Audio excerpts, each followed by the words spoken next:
Então, quem está hoje com a gente é a Thaline Schneider. Ela é jornalista, empreendedora social, idealizadora da coparentalidade responsável e planejada no Brasil e fundadora da rede social Pais Amigos. Também está o Peterson Rodrigues dos Santos, é graduando em Serviço Social, fundador e presidente da ELO, Organização de Apoio à Adoção e Assistência Social, pai por adoção, ministra os encontros de preparatórios aos postulantes à adoção em parceria com o TJRS e coordenador do NAPA, Núcleo de Apoio Pós-Adoção, que é um projeto da ELO também em parceria com o Judiciário. E a Rosa Lang é analista de crianças e adolescentes pela IPA, coordenadora do curso de formação de psicanalista de crianças e adolescentes nos anos de 2010, 2015, 2017 e 2019, supervisora do curso de observação da relação de bebê da SPRJ 2006-2019 e da SBPMG 2017-2019 e agora 2020. Trabalha com psicoterapia pais e bebês, é membro da ALOBB e representante da Coop Brasil. Acho que a gente começa então com a Thaline falando um pouquinho, depois a gente passa para o Peterson e a Rosa fecha então conosco esse primeiro momento de explanação. Os microfones ficam fechados nesse momento e depois a gente, conforme... Aqui a gente também tem o chat, né? Quem quiser fazer pergunta mesmo, que seja durante a fala, pode escrever por ali. Os microfones fechados e quando forem falar, depois quando a gente abrir para as perguntas, daí a gente vai chamando e a gente vai abrindo os microfones também. Certo? Então, acho que pode começar, Thaline. Boa noite. Estão ouvindo bem? Sim. Tá. Meu nome é Thaline Schneider, né? Eu sou jornalista de formação e atuo na área. E eu sou empreendedora social porque eu tenho uma startup, que é uma rede social chamada Pais Amigos, né? Que é a primeira rede social de coparentalidade do Brasil e a única no mundo que é exclusivamente para coparentalidade, né? Eu já explico, né? Porque os meus concorrentes no resto do mundo, eles têm eles aceitam barriga de aluguel e doação de esperma, que na coparentalidade não é o objetivo. Enfim, então eu tenho essa startup também, trabalho com isso. E, enfim, na verdade, não é que eu digo que eu idealizei a coparentalidade, assim, na verdade eu disseminei, né, pelo Brasil o assunto de uns 5 anos para cá, mas assim, eu não inventei nada, né, e o que para mim é a coparentalidade, né? Eu, desde pequena, eu sempre quis ser mãe, e desde os 10 anos eu lia muito sobre fertilização in vitro, porque quando eu tinha 10 anos, acho que mais ou menos nasceu o primeiro bebê de proveta do Brasil, né? Então isso me chamava muito atenção, assim, eu achava muito lindo. Mas para mim não fazia sentido a produção independente, porque eu sei que a fertilização in vitro é utilizada por casais que não conseguem ter filhos, né? Mas ela passou a ser usada com o passar do tempo para produção independente, para casais homoafetivos, né? Então ela teve muitas alternativas, assim. Só que eu sentia lá, com 10 anos de idade, que faltava alguma coisa na minha produção independente, né? Faltava o pai da criança, né? Mas eu nunca pensava em casar, assim. Eu tinha na minha cabeça os meus planos, assim, muito bem definidos. Eu queria fazer faculdade, não sabia do que. Eu queria, tipo, ter uma casa e eu queria ter um filho com 33 anos e um com 35. Isso lá nos anos 80, imagina, né? E é óbvio que eu não tive, né? Quem planeja, né, mais? Mas, enfim, a ideia é essa. É eu poder ter um filho, planejar, conceber, educar, amar, passar valores junto de uma pessoa que não seja meu companheiro, assim, conjugal, né? Ou seja, não seja meu marido. Por isso que o nome da plataforma é Pais Amigos. E a gente esbarra numa questão, assim, do preconceito da sociedade, né? Primeiro porque, na prática, todos os casos bem-sucedidos de coparentalidade, pelo menos um dos pais é LGBT, ou os dois ou os três, né? Porque tem a coparentalidade e a multiparentalidade. Mas não quer dizer que seja só para LGBTs, né? Então assim, esbarra nesse preconceito e também no preconceito de ser contra a família tradicional, né? A família que se entende como família tradicional, que é papai, mamãe e filhinhos, né? Então, mas tem um papai, uma mamãe e tem filhinhos, entende? Mas, assim, existe muito essa coisa do patriarcado que fica enaltecendo o amor romântico, que filho tem que ser só fruto de uma relação conjugal, né? E daí eu digo assim, tá, e como é que ficam os filhos frutos de um estupro? Como é que ficam os filhos frutos de uma relação casual no carnaval? Ou seja, então tem coisas que não se aplicam. Sabe aquela coisa, a falta de coerência das pessoas no discurso? Tipo, inclusive, quando eu dei entrevista no Fantástico, uns 3 anos atrás, no dia seguinte, uma advogada que era presidente de alguma associação de família de advogados, né, de família lá do Rio de Janeiro ou de São Paulo, ela escreveu um artigo no jornal O Estadão e baixando a ripa, né, na coparentalidade, dizendo que era uma atitude extremamente egoísta, uma atitude extremamente irresponsável, quando que para mim é o extremo oposto, é altamente altruísta e altamente responsável, né? E daí no texto dela ela vai dizendo assim, que se tu engravidar por acidente, fazer o quê? É da vida, né? Tem que aceitar.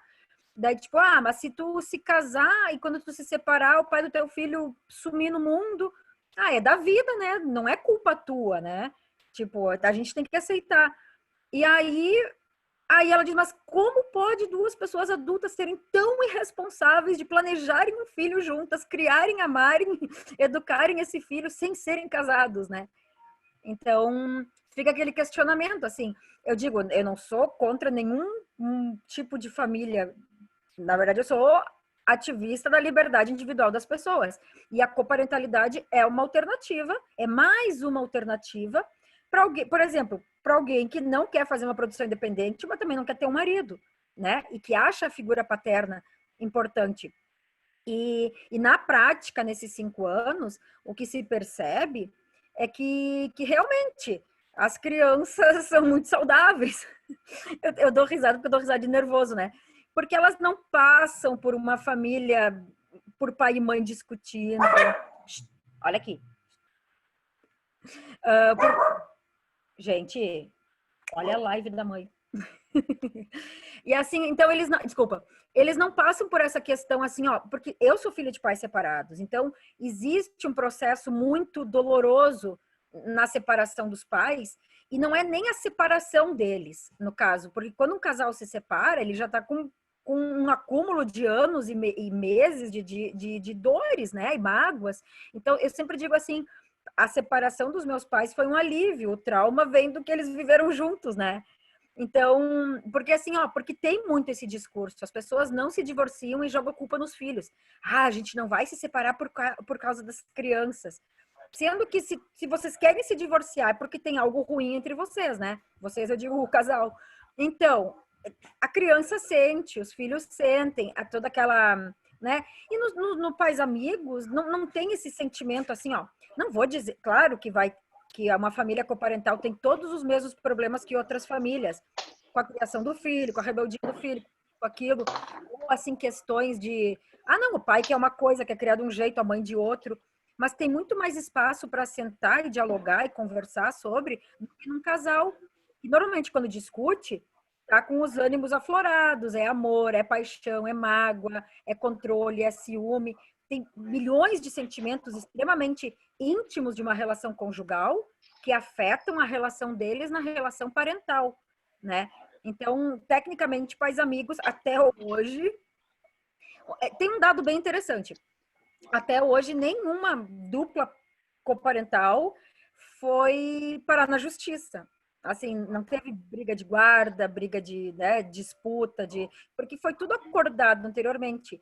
E eu acho importante ressaltar que é interessante, sim, fazer um contrato de geração de filhos, como o Gugu fez. Eu adoro o caso do Gugu, né? O Gugu fez um contrato, né? E agora, claro, é que o Gugu é um bilionário, né? Tipo, óbvio que ele vai ter problemas depois da morte dele, porque vão ficar se tapeando pela herança. Mas uma família tradicional não tem tanto dinheiro, né? Eu acho que não geraria tanto problema, né? Mas existe esse contrato que eles fizeram, imagina, 17 anos atrás, né?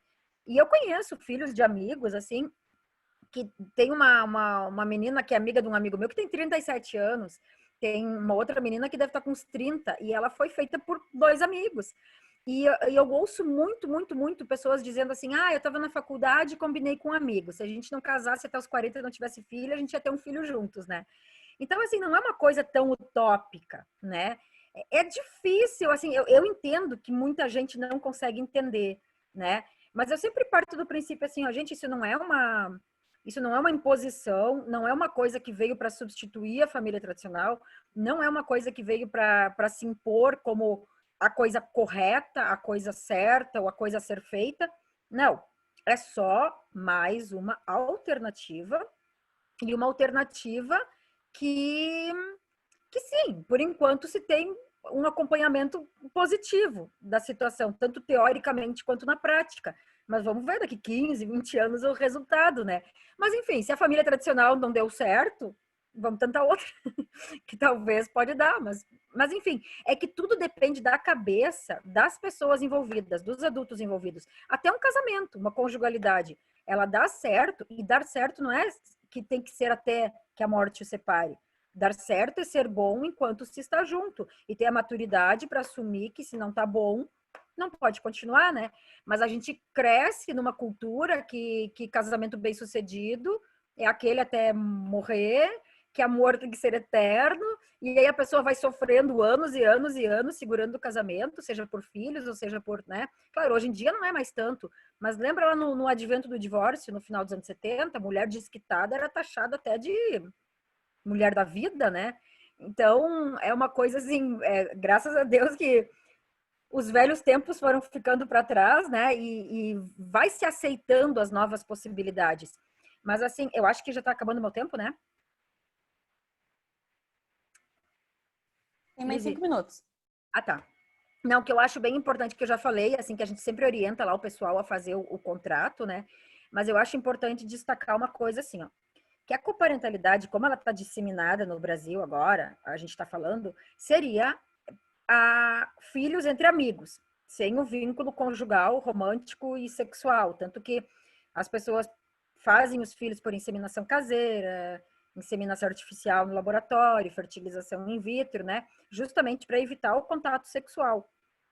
Mas, por exemplo, lá em Pais Amigos, as pessoas dizem, ah, não dá para casar.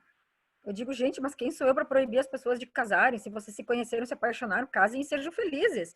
O que vocês não podem é abandonar a criança se vocês se separarem, né? Então eu sempre digo, a forma que a criança é feita não é relevante.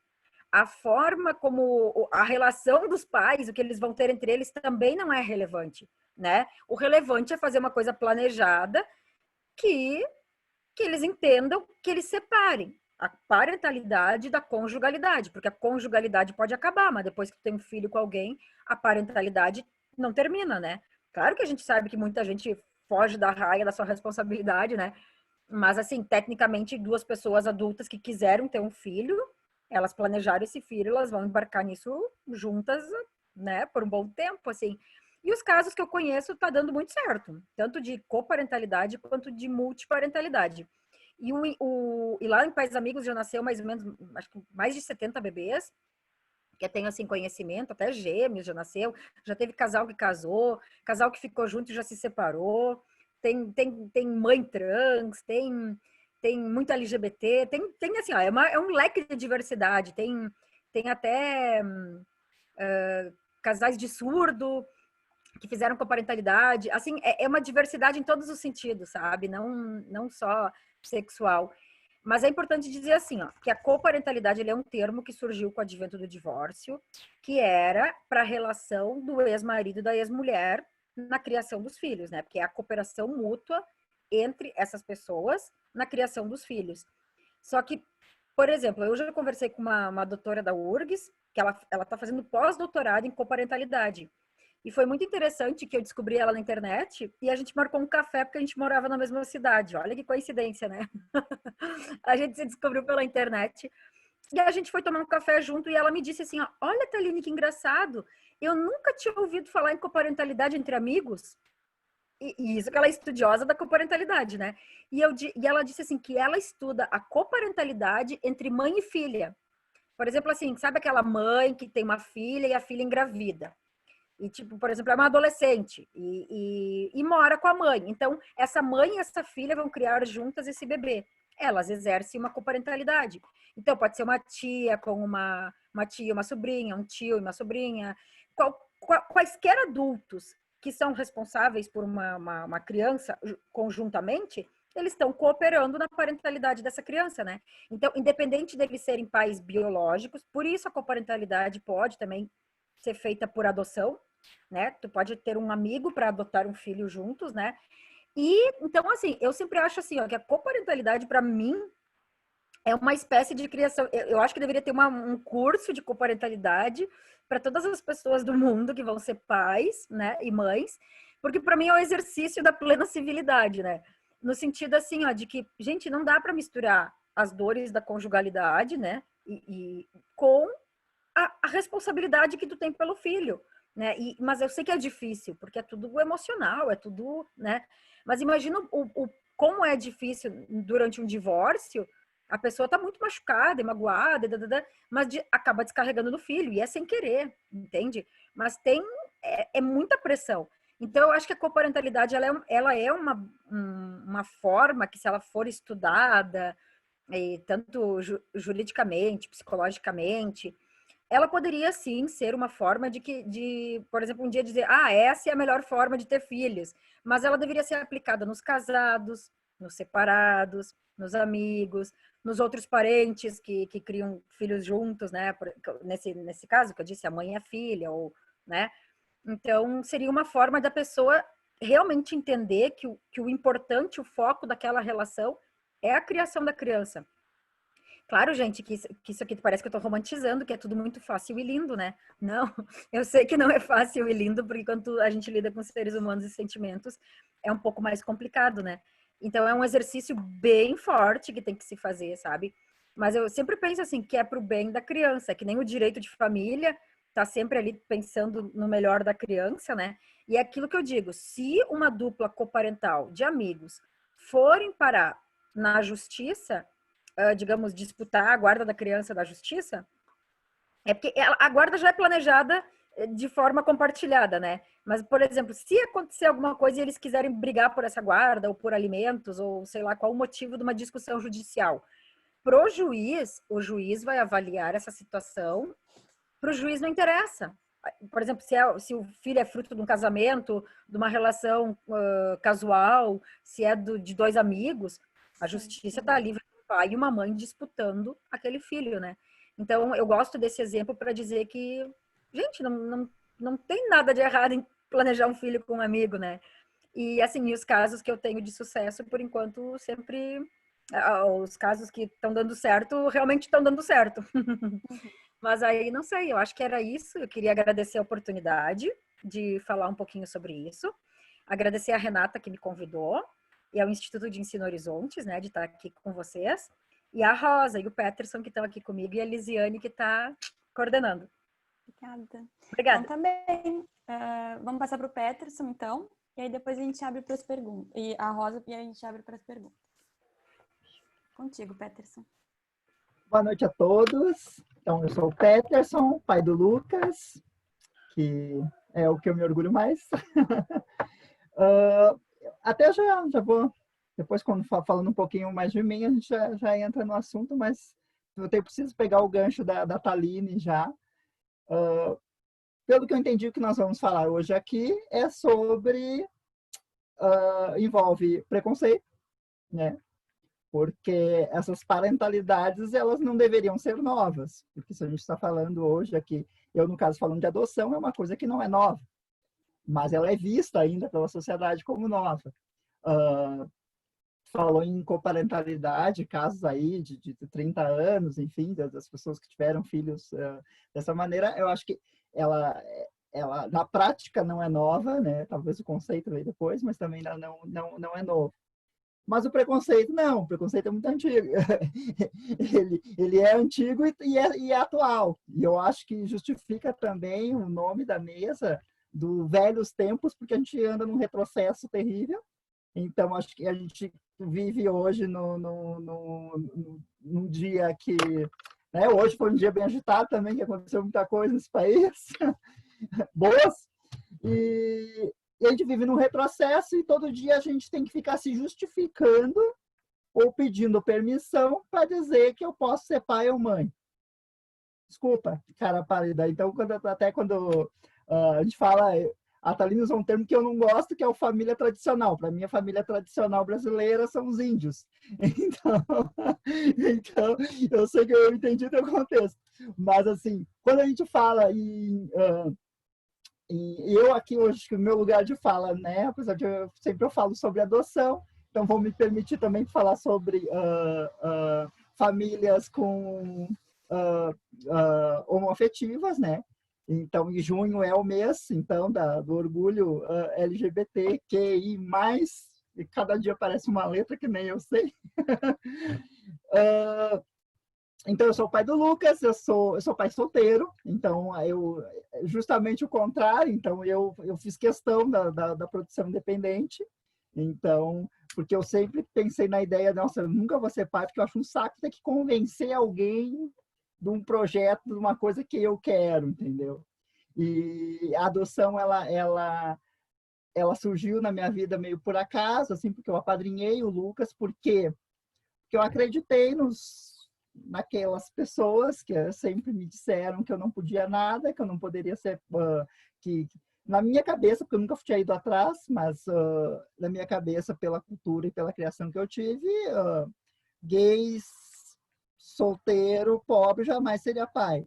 Então, eu fui fazer um trabalho voluntário no abrigo, o destino lá, sei lá o que quiserem chamar, provou que não, tu vai ser sim, porque eu conheci o Lucas num trabalho voluntário, no apadrinhamento, daí nos apaixonamos, aí eu fui promovido depois de onde eu virei pai, então acabei adotando ele. Aí surgiu a Elo dessa adoção. E foi curioso que a Elo surgiu de umas reportagens, que eu fui primeiro dizem que eu fui o primeiro no país a conseguir licença, maternidade eu tirei na época, acho que mudou o nome já, mas na época eu tive que tirar maternidade, porque era um homem sozinho adotando, e aí tinha uma lei que eu tinha esse direito. E aí eu tirei 6 meses de licença, daí geraram algumas reportagens, e nessas reportagens, né, Thaline, que a gente vê os comentários, nunca leiam os comentários embaixo, gente. Tu vê a quantidade de pessoas preconceituosas, e tu tem aquele linchamento, e acho que hoje está pior ainda, eu fui em 2015, acho que hoje está mais, o pessoal está mais engajado, ainda mais na quarentena, o pessoal tem tempo para comentar e falar besteira na internet. E aí ela surge também dessa necessidade de conversar com as pessoas da maneira correta sobre adoção. Porque vinha desde que ideias de que eu estava furando fila, ou que eu, por ser homossexual, realmente eu tinha que ter passado pelo apadrinhamento, porque na adoção normal não passaria, e não tem isso. Então, a adoção, ela tá lá no ECA, bonitinho, então eu posso adotar sozinho, não pode restringir, né? Somos todos iguais, então o processo adotivo para um homossexual adotar sozinho é o mesmo do que um casal de 2 homens, 2 mulheres, ou um casal heterossexual. Só que vem as cargas aí quando a gente vai falar em parentalidade, a adoção ela tem as suas peculiaridades, porque as referências, aquele carinho, aquele afeto, toda a referência de pai e mãe, às vezes ela já está construída de uma maneira, né, por essa criança que vem, que chega, porque o meu caso foi adoção tardia, então já existia essa imagem da mãe, já existia a ideia do que era ser pai, ser mãe, ser filho, então eu tive que, às vezes a gente tem que desconstruir para construir de novo comigo. Então, eu não tive tanto problema, porque eu não teve troca de personagens, então a mãe, ela continua sendo a mãe dele lá onde ela está, mas ele não tem contato, mas não entrou ninguém no lugar, né? Mas a questão aí eu tô falando mesmo assim, da construção, ela é uma coisa que ela vai... As pessoas falam muito em adaptação, e quanto tempo, o prazo de adaptação. Gente, o prazo de adaptação pode ser muito tempo, ou a vida toda, e a pessoa não se adaptar. E aí eu falo dos 2 lados. Então, porque vai a forma que tu conduz, qual é o teu interesse, assim. Então, a gente fala muito de compromisso, assim. Como tu falou, Thaline, na coparentalidade, não adianta, qualquer coisa que tu te meta a fazer, tu tem que estar engajado, tu tem que levar aquilo até o final, e estar disposto, aberto, para o que vem junto. Porque as críticas vêm, as pessoas vão comentar, as pessoas vão falar, as pessoas vão te chamar de louco, mas o que sabe o que acontece dentro da tua casa é tu mesmo, né? Dentro da adoção, ela envolve um processo judicial também. Então, se tu vai te propor a adotar, tu tem que ser responsável por aquilo que tu tá fazendo, tá? Então, não é uma aventura, não é porque é legal. Então, eu sou bem, não sei se é conservador o nome, meio estranho eu dizer que eu sou conservador, mas eu sou meio careta, assim, eu acho que eu tenho muito cuidado com essas campanhas que romantizam a adoção de uma forma, assim, que temos que adotar, é como, tipo, vamos para a rua, vamos todos adotar. Tem muita gente querendo adotar. Isso tem. Muito mais, 5 vezes mais do que as pessoas, do que crianças que têm abrigos. Só que as pessoas querem ser pais e mães de bebês, na sua grande maioria. E eu não condeno. E aqueles que querem ser pais e mães desde o bebê e adotar o bebê, então que esperem, né? Porque essas crianças não têm nos abrigos. Então, essa ideia também tem essa coisa cultural também, essa coisa tem muita lenda urbana que envolve adoção, então essas coisas de que as crianças estão lá num purgatório, coitadas, esperando serem adotadas. Não, os adolescentes estão. Agora, os bebês não estão crescendo nos abrigos, mas isso não acontece mais, né? Acontece casos raríssimos e coisas, mas hoje, na sua grande maioria, não, porque há o sistema ele foi atualizado, melhorou alguma coisa, então há esse prazo. E só que o que a gente tem que eu vejo, assim, que a gente tem que entender, e as críticas que a gente recebe, né, eu acho que isso envolve o momento atual do país. É muita opinião e pouca informação. Então, a gente precisa muito saber a respeito do que a gente está falando. Dentro da adoção, a criança não vai ser grata, então não espere que vai ser um anjo que vai vir te retribuir tudo aquilo, né? E a criança não vai falar que a adoção, ela é... Eu sou militante da adoção, lógico, né? Até mais do que das causas LGBT, enfim. Mas o meu filho, ele é meu filho. O que a gente corre o risco, às vezes, dentro da adoção, que eu vejo, é que ele tornar o filho da gente o nosso filho adotado. Não sei se dá para entender o que eu quis dizer, mas é isso. Às vezes a gente fica tão naquela, porque a adoção, o maior perigo da adoção é acreditar nos elogios que tu recebe. Porque as pessoas vão te taxar ou de maluco ou de santo. Muitas vezes, hoje em dia, mais de santo, de pessoa iluminada, e como tu é evoluído, porque tu adotou. Mas o perigo de acreditar nisso é muito grande, porque realmente tu vai achar que tu é bonzinho, que tu é santo, e aí acontece muita coisa ruim, porque às vezes tu tá fazendo muita coisa que não é legal, ou coisas normais de pai e mãe, que tu não te orgulha, tu não busca ajuda, porque tu já criou aquela imagem que tu é o pai perfeito, que tu precisa vender, né? E essa é uma das coisas, assim,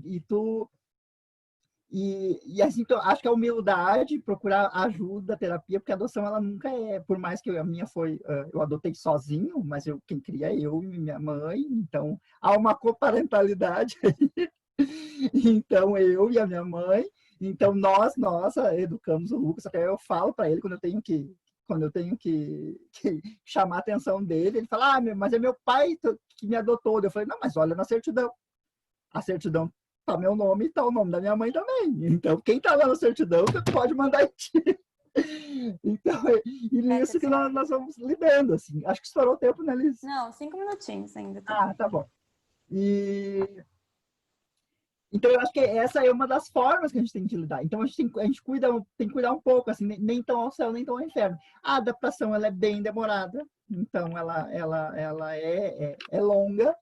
As críticas, elas sempre virão, e eu acho que a gente está num momento, assim, que a gente não pode baixar a guarda. Então, chega de momento de eu ficar pedindo permissão se a minha família vai ser aceita ou não. Como eu falei, minha família, a minha, principalmente, ela, por envolver um processo judicial, ela já tá sacramentado, está aceita. O Lucas, ele não é batizado. Dá uma curiosidade também. Eu acho que eu nunca não costumo falar. Ele não é batizado em nenhuma religião. Ele veio para mim com 9 anos. Eu não pertenço, assim, não sigo, tenho alguma identificação com alguma coisa, mas não tenho nenhuma religião que eu siga. Aí eu fiquei pensando, ele já está com 9 anos. Aí vem aqueles parentes, porque ele tem padrinho, madrinha em casa, e aí vem os parentes e ficam assim, não, mas eu descobri que tem uma igreja lá em Canoas que aceita batizar mesmo dessa idade, com 9 anos, e mesmo sendo um pai gay, eles aceitam, não tem problema. Eu falei, meu querido, eu não vou ficar pedindo permissão para qualquer líder religioso para aceitar minha família. Se o meu filho me aceitou, e se ele aceitou ser meu filho, uma coisa de mão dupla, então ele pediu para eu adotar ele, então nos apaixonamos, então nos adotamos, não tem mais ninguém. Então, se nós nos aceitamos como pai e filho, acho que aí já os astros já dizem amém aí, quem tiver que dizer. Então, não é uma instituição, uma coisa, porque depois ele segue. Eu acho que se ele se identificar com alguma religião e quiser seguir qualquer uma que ele queira, a vida já é dele, não mais minha. Tá? Depois a gente vai falando mais, tá, Alice? Tá bem. Então, vamos passar para a Rosa. Eu acho que é o vídeo primeiro, né? Vai passar um vídeo de 6 minutos, se eu não me engano. E daí depois a Rosa começa a falar um pouquinho conosco. Acho que tá desligado o teu microfone, Rosa.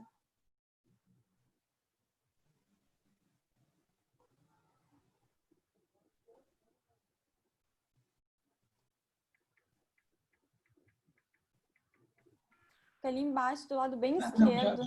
Pronto. Já te veio, né? Primeiro, agradecer também a Renata, né, pelo convite, né? Uma querida, né? E vou te dizer também que o título, né, embora seja parentalidade, seja um tema que eu gosto muito, né? Eu trabalho muito tempo com infância, com observação de bebês, né? Então é um trabalho muito próximo, né? Mas eu fiquei pensando, né? Pensei em muita coisa para apresentar, né? Mas o título é muito interessante, é Velhos Tempos, né? Novas Parentalidades. Velhos tempos, né? Aí eu fiquei, mas velhos tempos? Talvez velhos tempos tenha a ver com um desejo de ter um filho, que nesse sentido não é atemporal, né? E novas parentalidades têm a ver com essas novas possibilidades que a reprodução assistida permitiu, né? Permitiu tanto para casais com problemas de fertilidade e até ser estéril, né? Como casais homoafetivos e casais e pessoas que queiram, né, tenham uma disponibilidade interna, né, Taline, como você, desde 10 anos, né, que pensava, que sonhava em ter um bebê, né? Também o desejo de ter um bebê, a gente começa, inclusive, antes, né? Quando a gente começa, a menina pega lá para brincar de boneca, o menino também, né? Porque não tem porquê o menino também não exercer a paternidade, a maternidade, né? Nesse momento, né? Já o preconceito começa muito quando a gente é muito criança, né? Mas aí você já vai construindo um desejo, né? Não é no momento em que você se torna adulto. Isso se implanta dentro de você, né? Você trabalha também a identificação da mãe, do pai, né? Ou das famílias. Depois eu falo um pouco de função materna, função paterna, né? Mas a gente brinca, vai elaborando esses cuidados. Então, o desejo vem lá de trás, né? E com essas novas possibilidades, com o advento das novas técnicas, criou essa possibilidade, né? E tornou, né, também agora com toda a mudança que ocorre, né, nas leis, né, tornou possível, né, cada vez mais, que as pessoas possam ou adotar ou ter, por um recurso, né, o próprio filho. Só que eu acho que, com essas novas parentalidades, né, a psicanálise ela foi convocada a pensar sobre efeitos, como vocês falaram, dessas novas parentalidades, desses novos modelos, né, na subjetividade da criança. Como é que isso funciona? Né? Porque toda a teoria até psicanalística é baseada muito naquele modelo nuclear, da família nuclear, pai, mãe, né? Então, tem se estudado muito, até me interessaria, Thalita, até esse trabalho que você faz, que eu achei muito fantástico, né? Até queria depois perguntar como é que os casais se conhecem, né? O que leva um casal amigo, né, a assumir essa coparentalidade, né? Então, só que as coisas não são são fáceis assim, né? Nós temos todo o mundo interno, né? Então, na hora que eu escrevi, eu fiquei pensando até em cima de pacientes minha que, na realidade, fez uma adoção de embrião, né? E que levou muito tempo para poder elaborar isso, porque a adoção do embrião fez com que ela ficasse refletindo, né? Quem será esse bebê? Quais serão as características? Como eu vou lidar com ele? Então, essas coisas a gente tem que poder trabalhar e pensar, falar das fantasias para que uma adoção, que também dessa forma, seja realmente plena, né? Como foi com você, Peterson. Você se apaixonou pelo Lucas, o Lucas se apaixonou por você e pronto. Amor à primeira vista, né? Mas no período da gravidez, muitas fantasias as mulheres vivem. Primeiro tem que, por exemplo, até numa adoção, uma das coisas que é levantada como critério, né, é se os pais elaboraram um pouco,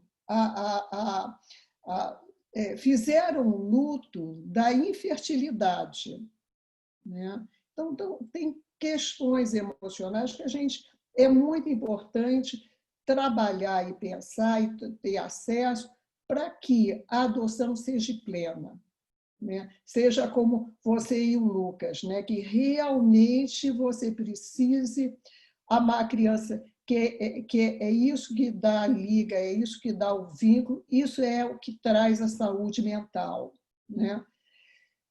Eu assisti essa semana, eu recebi um pequeno vídeo que fala do contrário, né? E eu resolvi passar para vocês para a gente instigar um pouco o debate, tá? E dentro da parentalidade, acho que eu vou falar depois, porque tem alguns pontos que eu gostaria de colocar, sobre as dificuldades de ser pai e ser mãe, né? Com esse advento a questão da maternidade e paternidade, né, as pessoas passaram a adotar a ideia da função. Você tem uma função paterna e uma função materna, né? Você, no caso, tem essa dupla função, né? Não, mas a sua mãe também faz, né?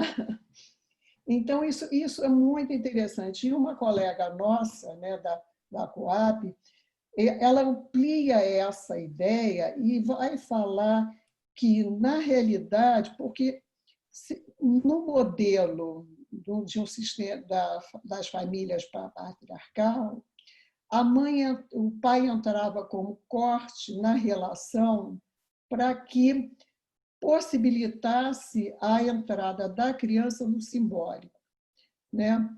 O que essa colega coloca é que, se a pessoa tem uma maturidade, né, tem reservas psíquicas, que então a criança dela não vai ser um objeto que ela tem para atender às necessidades. Então, ela tem uma maturidade de perceber e desenvolver na criança um sentimento de outro, né? de ser diferente, né? de criar uma independência, né? Então, eu vou passar esse vídeo, esse pequeno vídeo, são 6 minutos, e depois a gente volta em vários pontos que ele aborda. Tá? Pode passar?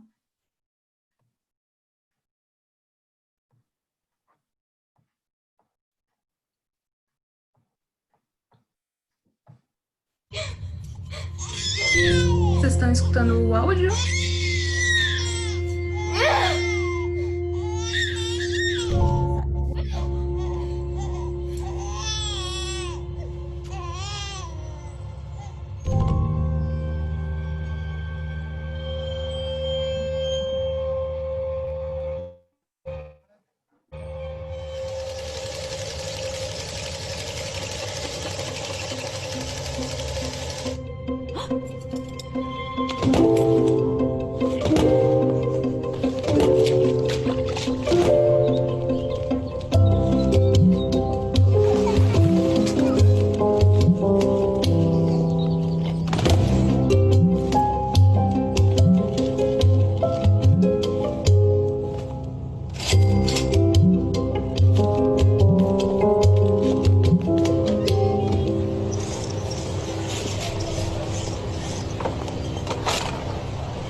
Acho que esse vídeo, né, ele retrata uma ligação muito simbiótica, né?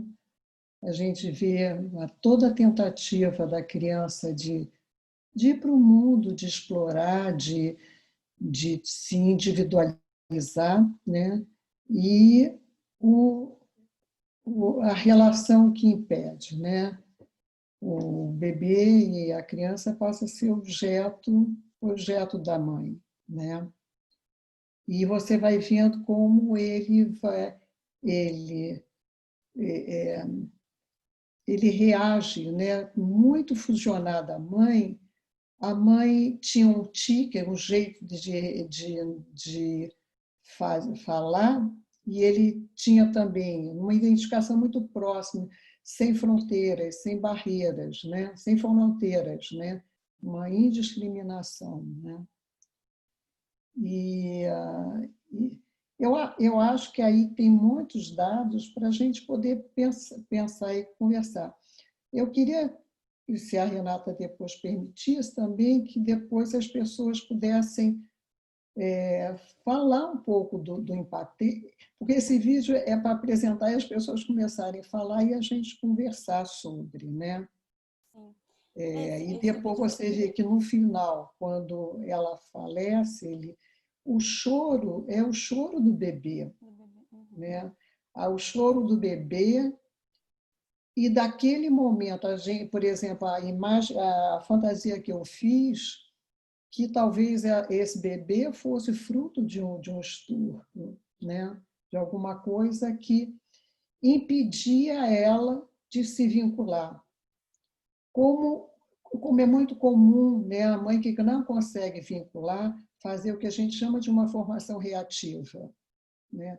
A formação reativa é um mecanismo de defesa para negar uma agressividade, uma dificuldade muito grande.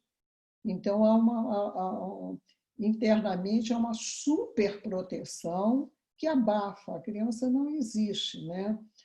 E você vai vendo, é dramático, porque você vai vendo o adoecimento dele, né? Como depois ele fica totalmente apático, né? O mundo passa, é interessante, a temporalidade, né? Quer dizer, não existe dia, noite, é uma coisa única.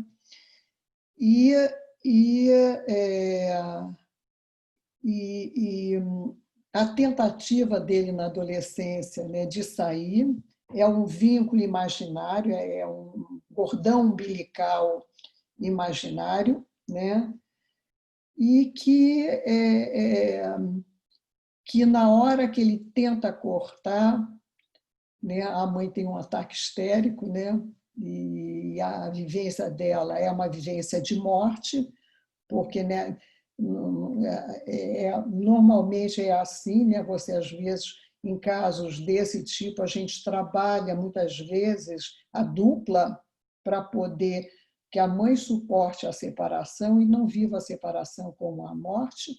Aí é um vídeo que mostra isso, talvez não tanto por histeria, para uma vivência de morte, né? E aí tem várias outras coisas, né, que a gente pode falar. Por que eu trouxe também, né? Porque na parentalidade, não, em qualquer que seja a parentalidade, eu acho que tem pontos importantes da gente pensar, e principalmente no momento que a gente está vivendo agora, de pandemia e de uma reação que a sociedade tem, né, a colocar limites nas crianças. Porque ser pai, a gente aprende, né? Ninguém nasce sabendo as coisas. É a criança, com a capacidade que ela tem, é que nos ensina a como ser pai ou como ser mãe. Mas há algumas distorções que estão acontecendo agora. Eu penso que é fruto de uma... Nós vivíamos numa sociedade muito patriarcal, e agora está havendo toda uma modificação. Então, tudo que é frustrante não se pode ter uma atitude que vai frustrar a criança. E o que acontece? A repressão e a frustração é parte do desenvolvimento emocional da criança. Ela tem que aprender a ter noção de dados de realidade. Se você atende, é importante você atender integralmente o bebê, a criança, até uma determinada idade, né? O primeiro ano de vida. Mas depois disso, ela tem que entrar com realidade. É o que não aconteceu com esse vídeo. A realidade que se colocava muito, que era dada pela função paterna, pelo pai, que é cortar essa relação simbiótica, né? É mostrar para a criança que tem um outro, que tem uma outra pessoa, né?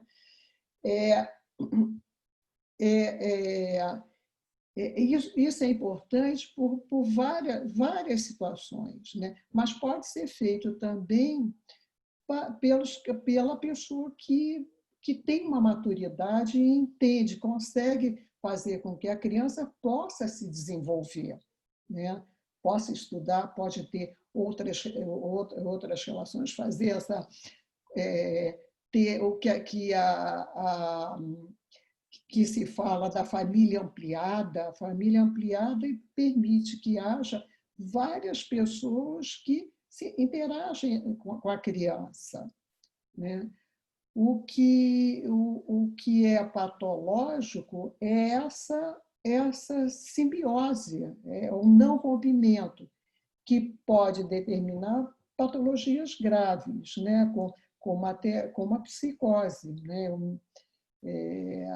O que a gente chama de patologias borderline, né? Na fronteira.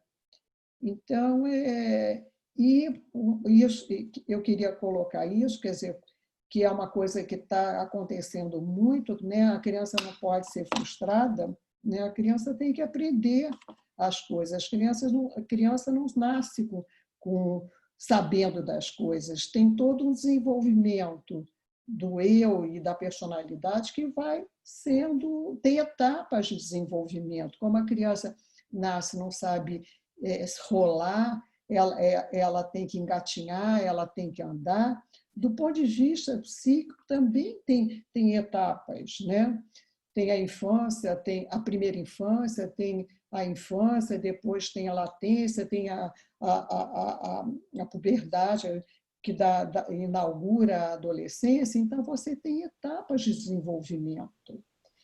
E não dá para pular, né? E ser pai, exercer uma parentalidade, necessita algumas coisas, né? Quer dizer, a criança não vem com manual, mas a gente tem que ir aprendendo, né? Por exemplo, dormir na cama.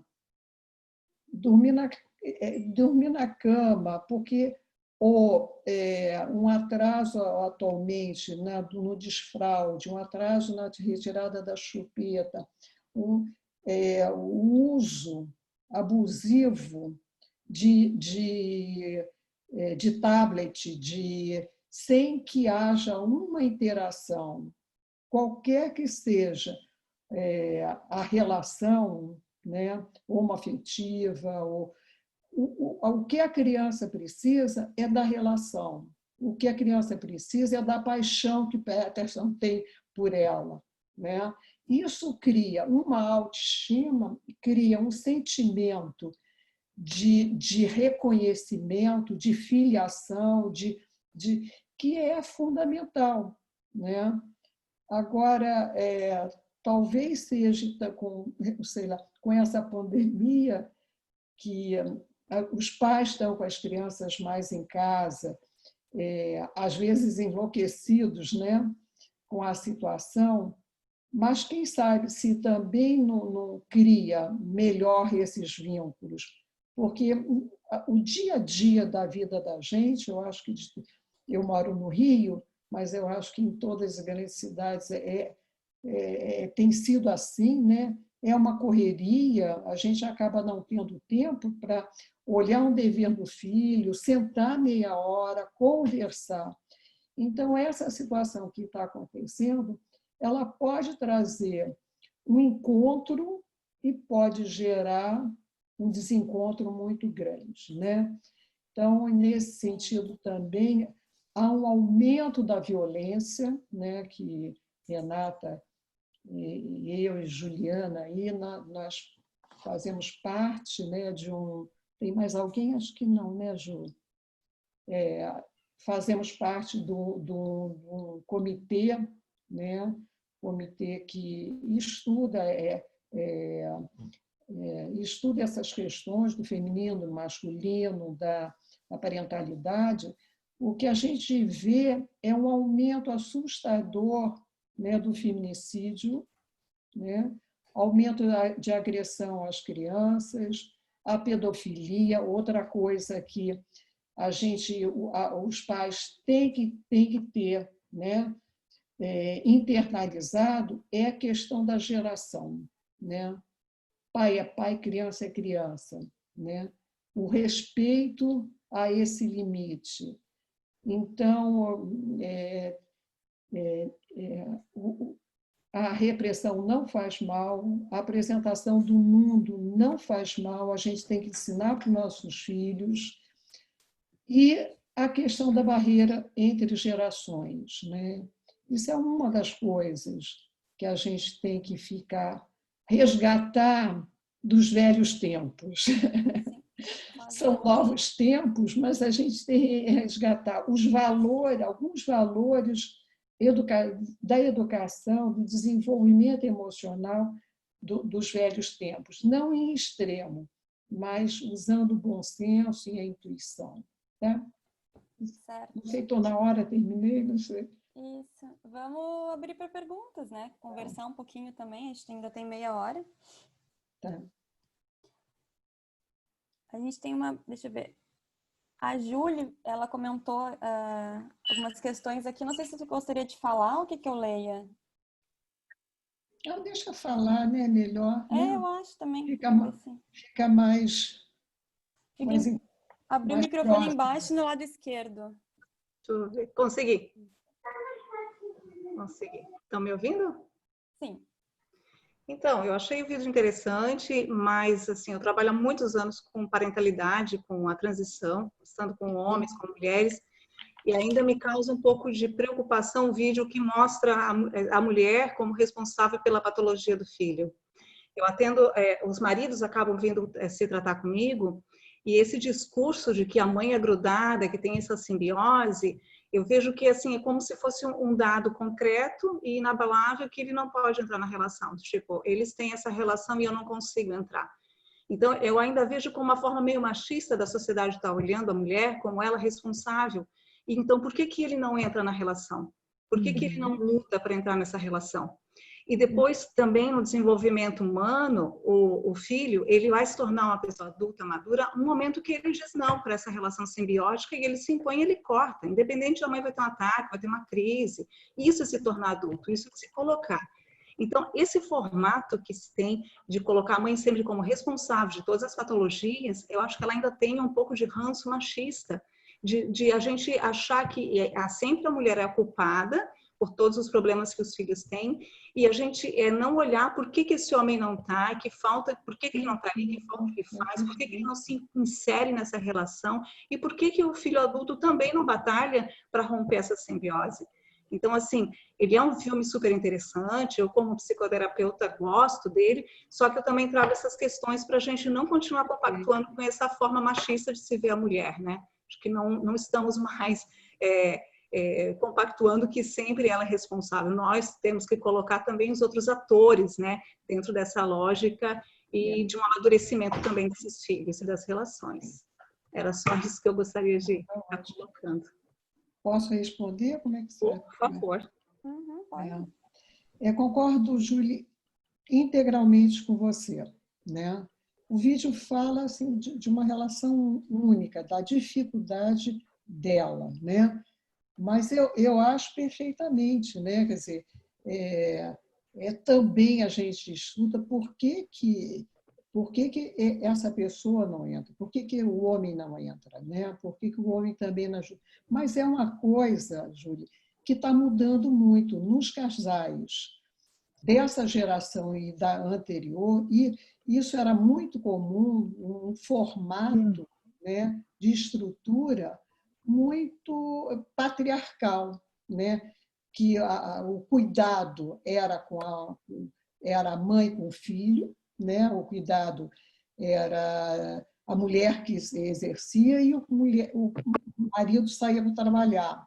Isso ainda está na genética, um pouco na genética. Mas você vê, hoje em dia, ou já, sei lá, de 10 anos para cá, os casais dividem, né? Cuidam das crianças, dividem a responsabilidade. Por isso que quando se separa, tem inclusive a guarda compartilhada. Até então, a guarda era principalmente da mulher, só quando ela perdia era muito difícil, né? Mas agora as guardas é automaticamente compartilhada, né? Então eu acho que tem coisas que estão mudando, ainda bem, né? Ainda bem, né? E acho que também talvez fique assim a imaturidade também de determinadas pessoas de entrar, porque fica um tabu, né? Porque o filho, o homem pode viver, o filho como um rival, ou pode viver, porque é muito difícil, a gente tem que sempre entender caso a caso, né? E tem um fenômeno cultural e tudo isso, mas a gente tem que entender, né? Ele pode também, que é muito comum, de quando a mulher engravida, ele separa na mente a mulher da mãe, né? Então, ele pode reviver também, isso é uma coisa, né? Inclusive, muitos casais se separam nessa época. Então, outra coisa é, às vezes, ele não suporta, por uma situação, por exemplo, de ciúmes infantil, arcaico, tá? Alguma coisa bem lá de trás, ver a relação da mãe e filho, ou se identifica com aquela relação. Então, as coisas são muito complexas, né? Então, a gente está tentando colocar uma lente de aumento para poder entender isso aí. Mas está mudando. Eu acho que realmente a sociedade está mudando. Vídeo Peterson com o filho, né, Peterson? Né, com esse Então, vou pegar o gancho, posso? A mudança não se dá. Por exemplo, nós lemos um texto da Jéssica Benjamin, que ela coloca, é filósofa, psicanalista, né? Que as mudanças, e também a nossa Letícia Glover, é uma outra grande estudiosa do tema, ela coloca que é difícil mudar tudo. Você tem dentro da sociedade núcleos de estruturas mais patriarcais, né? Funcionamento. Outros que têm um funcionamento mais liberal, mas eu também espero exatamente o que você né? Concordo plenamente. Peterson? Posso falar um pouquinho? Pode, Né? Agora falar como os homens, representando os homens aqui. acho importantíssimo. Vamos fazer o... Não, eu concordo plenamente, lógico, com a Júlia. E na minha história eu vejo isso todo dia. A partir do momento que eu virei notícia porque eu tirei licença de 6 meses, é porque eu era homem, porque mulheres adotam e porque eu adotei sozinho. Mulheres sozinhas adotam há muito mais tempo. Então, isso já era comum. Então, a mulher criar um filho sozinho não é problema para ninguém. Agora, quando apareceu eu que quis ser pai sozinho, virou notícia, né? Esse é um exemplo de que a gente vive numa sociedade que está ainda muito atrasada e que acha que a mulher, isso é a função da mulher. Quando eu fui matricular meu filho na primeira escola, assim que ele chegou, me deram vários parabéns e tudo, e olha, a pessoa que trabalha na escola, a secretaria perguntou se ela me colocou na certidão dele, só tem o meu nome, e ela disse, tá, eu te coloco, tu prefere ser chamado de pai ou de mãe? E são coisas assim. Outra coisa por quê? Porque isso está atrelado, o papel do cuidado, ele está atrelado à mulher ainda. O homem tem que ser o provedor. Sim. Então, eu acho que isso a gente está mudando, mas está mudando enquanto que... As mudanças... Exatamente. Porque assim, ó, todo mundo bate palma e acha o máximo. Tipo, claro, eu também acho legal, porque fez um movimento, mas então... as crônicas do Piangers, o Marcos Mion fazia algumas coisas. Mas, na verdade, o que eles relatam naquelas crônicas é a obrigação de que todo pai tem que fazer. São pais presentes. Então, enquanto virar notícia que ser um pai participativo e presente é porque tem muita coisa errada ainda, entendeu? Enquanto vira, claro, assim, da mesma forma como eu falei antes, da adoção, famílias homoafetivas, enquanto isso ainda vira notícia, sendo coisas que não é novo, ou são as obrigações de nós como pais, porque isso nos cursos de preparação a gente fala muito. Que acontece muito aquela ideia de que, às vezes, as entrevistas são direcionadas, às vezes, para a mulher, ou às vezes ele é uma coisa muito voltada assim, o homem está do lado, eu estou acompanhando um desejo dela. Não tem essa, cara pálida. O desejo da adoção é dos dois, entendeu? A adoção dela nem dá, né? Isso, e a adoção não tem descuido. A adoção não tem acidente. A adoção é muito tempo esperando para que aconteça. Então, não tem essa de foi sem querer, não estoura a camisinha na adoção. Então é isso, é uma coisa pensada, né? E que eu acho que é isso. E a sociedade ela ainda é muito machista. Enquanto meus casos, assim, no caso aqui, eu virar eu entendo, claro que eu entendo a responsabilidade que eu tenho e por ter virado notícia para minha história com o Lucas, eu acabo representando outras famílias, tantas que tem por aí. Então, é tudo. Mas a minha ideia nunca foi a militar a favor das famílias homoafetivas. Porque, na verdade, não deveria ser necessário, né? Assim como existem as famílias interraciais, enfim.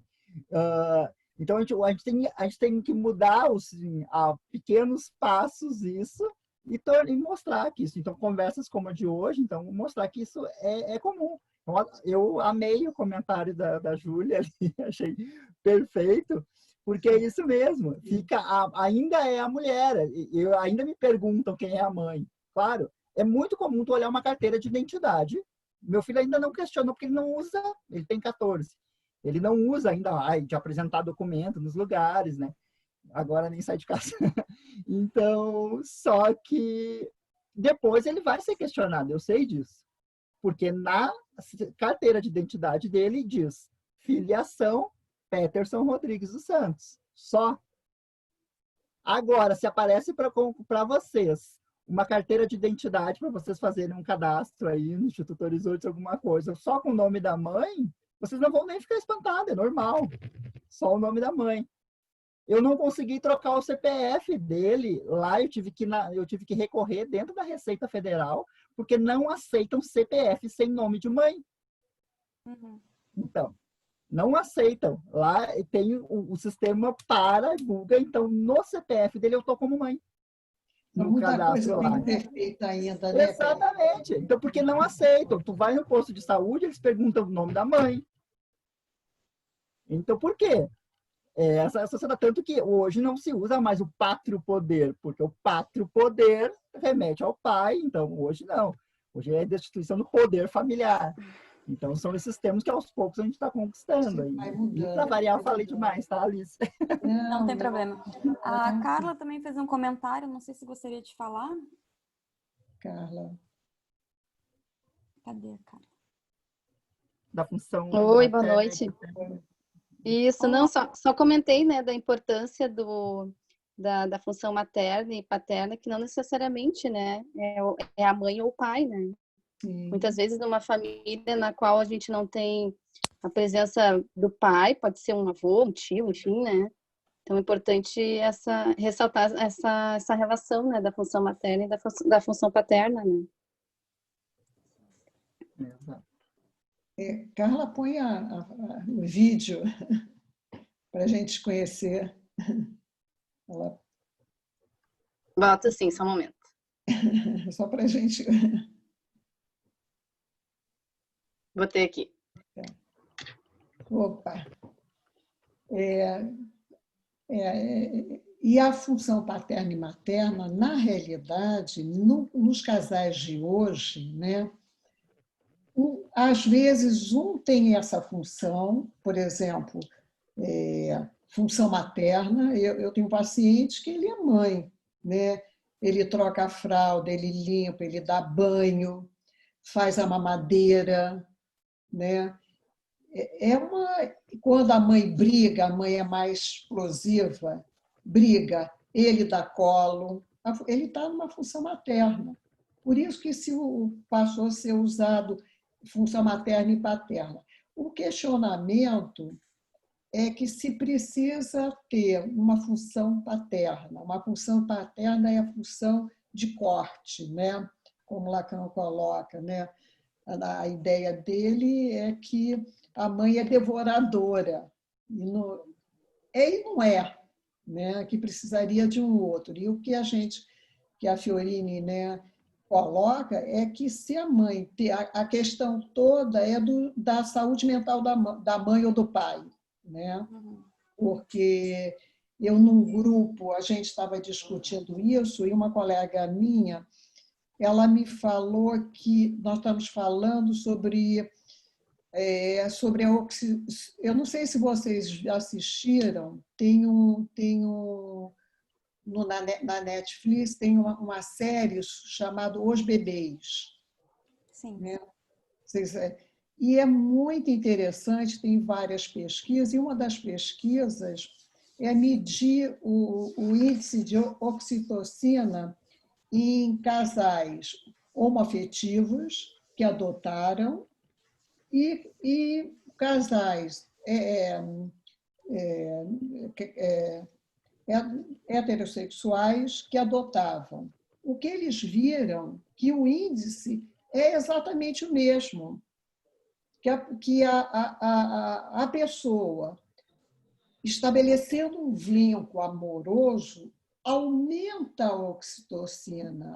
A oxitocina é isso que você falou, Petra, é a ligação, né? A capacidade de empatia, capacidade de se colocar no lugar do outro, né?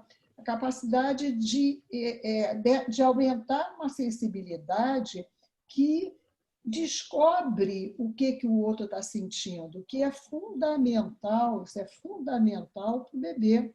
O bebê não comunica. Então, a única maneira da gente entender o bebê e atendê-lo plenamente é o que, por exemplo, o Winnicott coloca, que a gravidez traz esse processo regressivo de uma preocupação materno-primária, mas que também pode ser conseguido em adoções, né? Quando que a mãe vive um processo regressivo para poder receber, para poder sintonizar com as necessidades, né? Saber distinguir o choro da dor, o choro da fome, o choro da cólica, o choro do incômodo, né?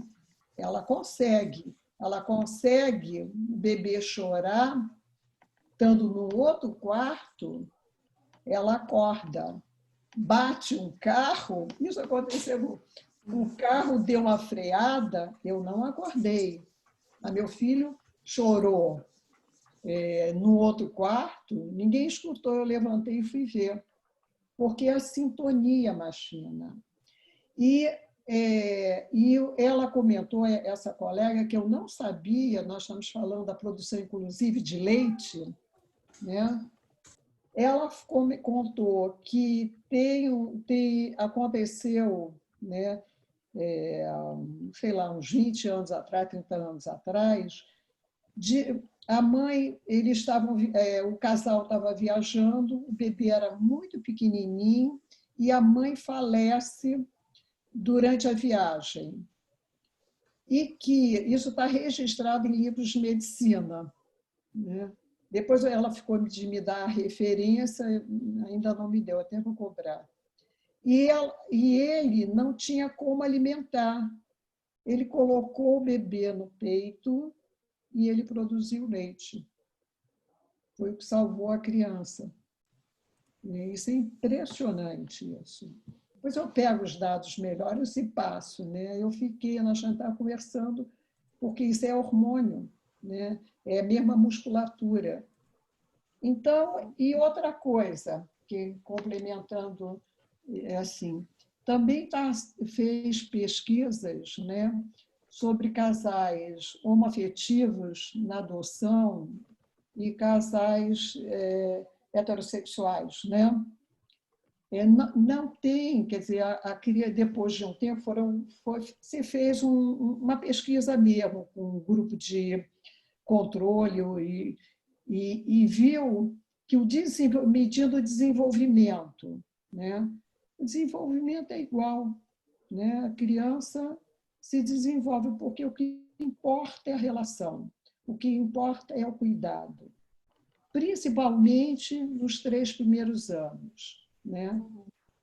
E as identificações sexuais, a criança tem, quer dizer, às vezes teve alguns casos, né? Os pais eram homoafetivos e o menino teve uma identificação ele era menino e não havia nenhuma, ele fez uma identificação masculino, heterossexual, né? Então, Renata, queria falar um pouquinho? tá. Quem? Tá quem? A Renata. Eu. Bom, primeiro, muito obrigada, Thaline, ao Peterson e à Rosa, né, pelas contribuições. Acho que o título, assim, ele foi, claro, proposital, para a gente pensar enfim, acho que fazer algumas reflexões que vocês trouxeram, né? O que tem de novo, e talvez a gente se dê conta que não existem coisas tão novas assim, né? A Thaline fala de coparentalidade há mais de 30 anos, né? As adoções são, enfim, né? Existem há muito tempo na história. E a Rosa mencionou a questão da reprodução assistida. A gente vai falar mais especialmente sobre isso semana que vem. Opa, tem uma coisa aqui em casa. Mas, assim, eu acho que vocês três trazem uma coisa extremamente importante. Vocês três falaram disso, né? Da questão da vinculação amorosa com esse filho, né? Eu acho que a busca dessa vinculação amorosa desejosa por essa criança e, acima de tudo, uma busca da alteridade desse sujeito, né?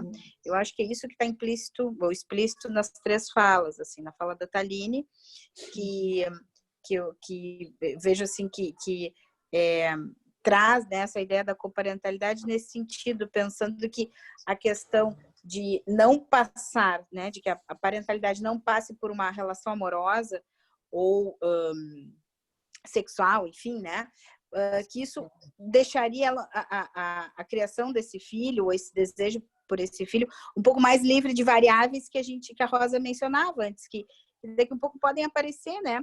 Quando um filho nasce, como é que esse casal vai se recolocar nesses novos papéis, né? Já não são mais dois, independente de serem hétero ou homossexuais, mas já não são mais dois, então passam a ser três, que lugares vão ter que ser redefinidos nesta, então, nova constituição familiar. E aí muita gente se atrapalha mesmo, e não é fácil, né? É bastante difícil realmente ocupar outros papéis, não só de marido, mulher, né? Companheiro, companheira, enfim, mas agora de mulher e mãe, né? Enfim, às vezes, e mais profissional, e mais um monte de outras coisas. Tem uma criança gritando lá em cima. Bom, agora é a hora que ele vira super-herói, assim, se agita no final do dia. Bem, então acho que vocês três trazem uma coisa que é muito semelhante, né? Acho que talvez assim, o que não pode ser velho e o que tem que continuar sendo atual, né? Velho no sentido de ser deixado para trás. Essa questão do desejo pelo filho, independente da forma como ele venha, né? E do reconhecimento desse filho, sim, respeitando as diferenças de gerações que a Rosa falava, mas nesse lugar também de alteridade, né?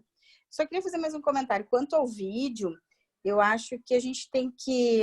Acho que sim, concordo com a Júlia e com o Peterson, né, falando da questão machista, mas eu não entendo que o vídeo é machista, né? Eu acho que sim, ainda muita coisa é atribuída. Né? Entendo assim que muita coisa realmente é atribuída à mulher, mas por quê, né? Porque na verdade o vínculo primeiro é com aquela cuidadora, né? Claro que isso mudou, enfim, mas a gente sabe que existe uma relação visceral do bebê, né? Com a mãe. E que esse bebê, se ele for colocado nesse lugar de extensão dela, também pode ser colocado no lugar de extensão do pai? Pode. Obviamente pode. A gente está cheio de casos nos consultórios assim, tanto de mulheres quanto, né, de filhas mulheres quanto de filhos homens. Mas se esse bebê for colocado no lugar de extensão, né, de órgão vital desta mãe, a tendência, as psicopatologias, como a Rosa está falando, mais graves, são observáveis na clínica. Não é culpar a mãe, mas é algo que é observável, né? Por ser essa relação mais visceral mesmo. Então, eu acho que não é uma questão de culpar a mulher, mas é de entender que existe algo que é mais primitivo, que é da ordem da relação da mãe, né? E aí a gente tem um cinema, a gente até poderia aproveitar. Tem tantos filmes que falam, a Rosa estava falando, me lembrei do Como Água para Chocolate, né? Esse lugar que a filha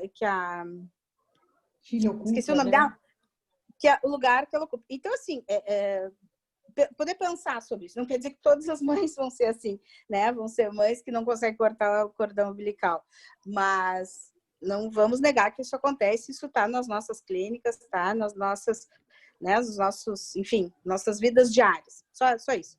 Deixar mais alguém falar.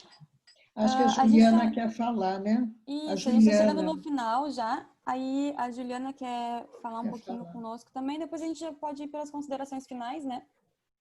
Daí a Thaline, o Peterson e a Rosa fazem o fechamento. Pode falar, Juliana. Boa noite. Quero agradecer as falas muito boas da Thaline, do Peterson, da Rosa, a vocês que estão organizando esse espaço. Renata, também obrigado. Acho muito importante conversarmos. Basta ver as pontuações interessantes, né? Da Júlia, da Carla até o momento.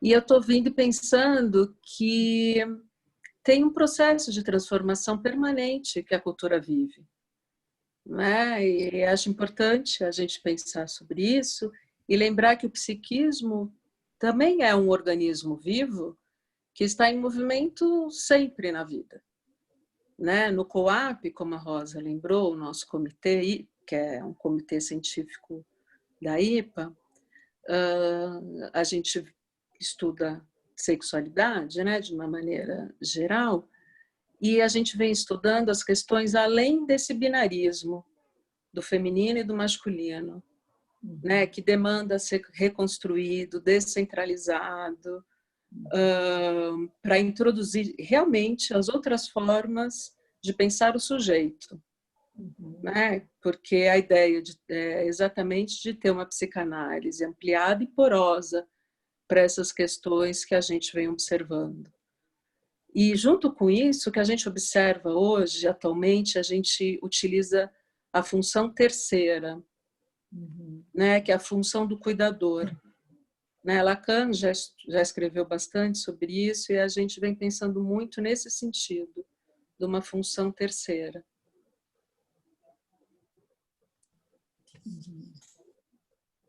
Lise, só uma coisa antes de passar a palavra. Já vou deixar aqui em público o convite para a Juliana para a gente fazer uma atividade dessas, botando esse título exatamente. Para além do binarismo. Topas?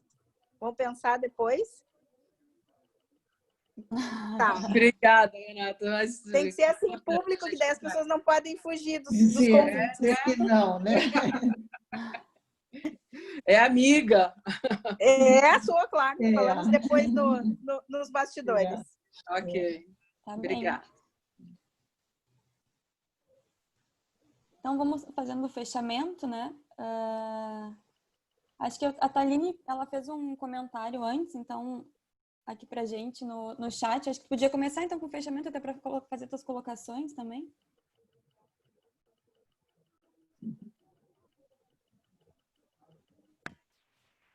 Tá. Primeiro, quero agradecer de novo, né, essa oportunidade, o convite, né? Fiquei muito feliz, foi muito enriquecedor. E conhecer todos vocês aqui também, né?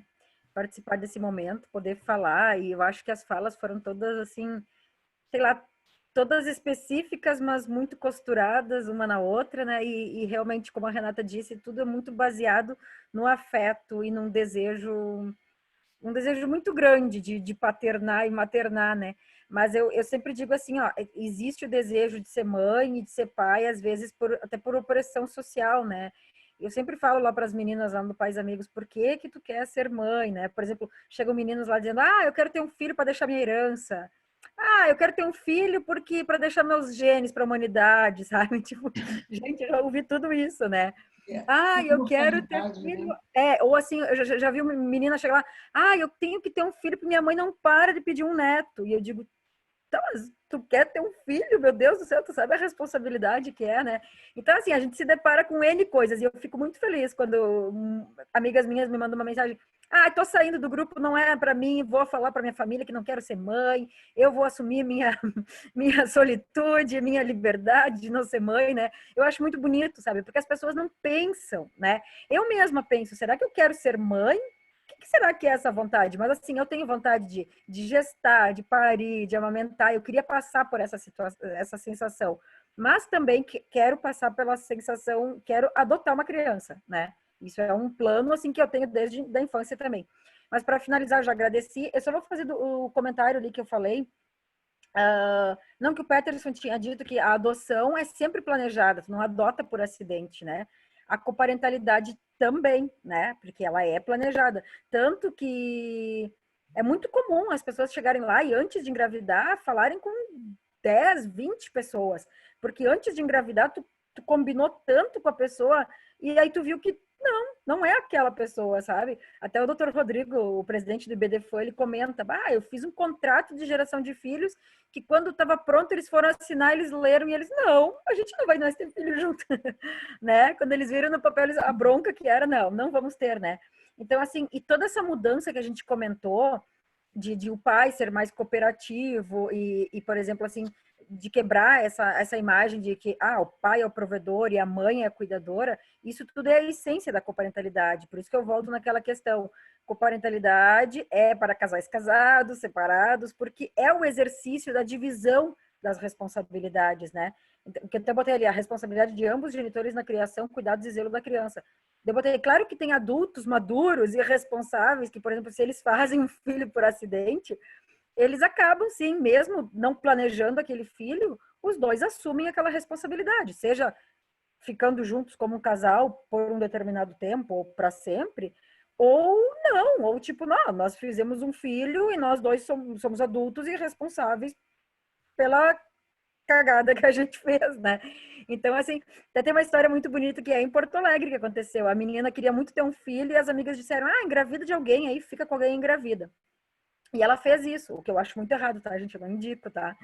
E aí ela engravidou de um desconhecido, assim, de uma relação casual. E ela foi, 2 anos depois, ela estava no supermercado com o bebê e encontrou o cara. E o cara disse assim, olhou para aquela criança, era meio a cara dele, assim, né? Ele fez uns cálculos, assim, e perguntou, poxa, mas esse filho aí é de quem, né? E daí meio que ela contou, e aí pronto. E ele, mas como é que tu não me conta que eu tenho um filho? E aí, tipo assim, eles são super amigos e super criam a criança juntos, mas eles não ficaram juntos, né?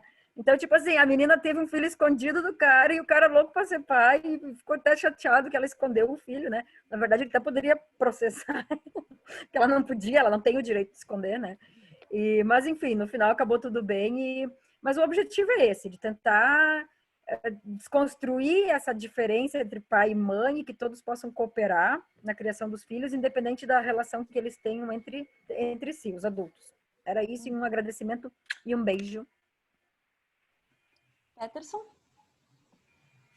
Começar agradecendo, Renata, Lise, Horizonte, sempre parceiros, acho que não dá nem para contar mais nos dedos a quantidade de atividade que a Elo e a Horizonte já fizeram juntas, né?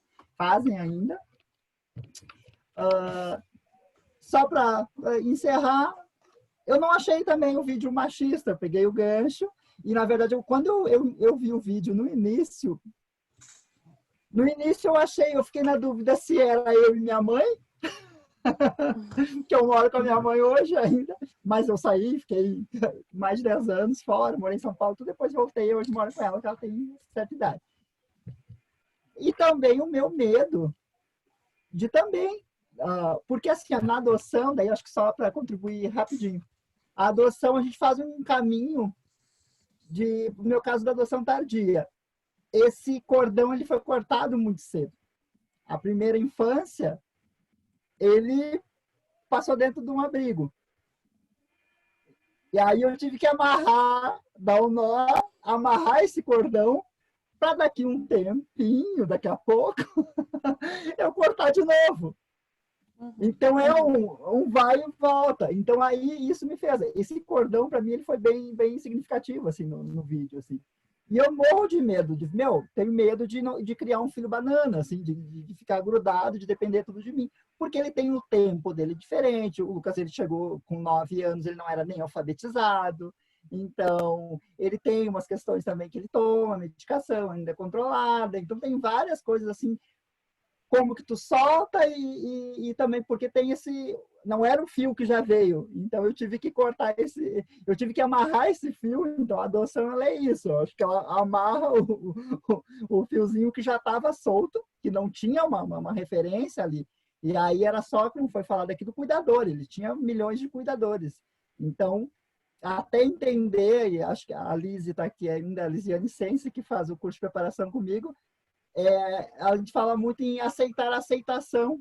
Então, até ele se aceitar, ele se entender que ele está sendo aceito, então a gente cola esse fiozinho para depois deixar voar. Então, é mais ou menos isso. Muito, assim. muito bom Muito bom, né? Muito bom tu falar isso, porque eu acho, a Rosa talvez vai falar, mas acho que é isso mesmo. Tem crianças que não tiveram isso, né? Que é o contrário, né? Não tinha fio ali. Que eles precisam, né? Estão aproveitando o gancho, eles precisam construir alguma coisa.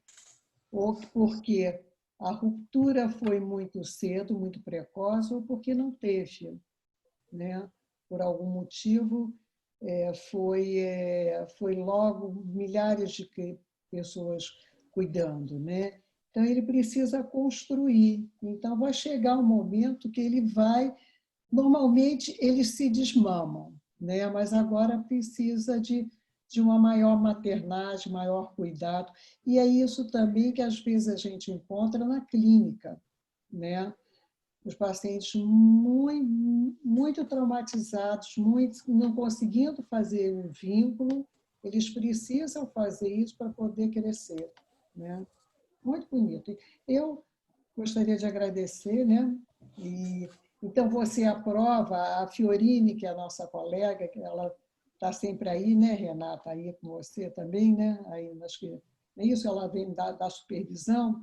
Então, ela fala... Sim, A Fiorine. Não, eu ia dizer que a nossa jornada esse ano presencial, a jornada da Horizontes, ia ser com ela, né? E com a Patrícia Alcolumbre, agora em maio.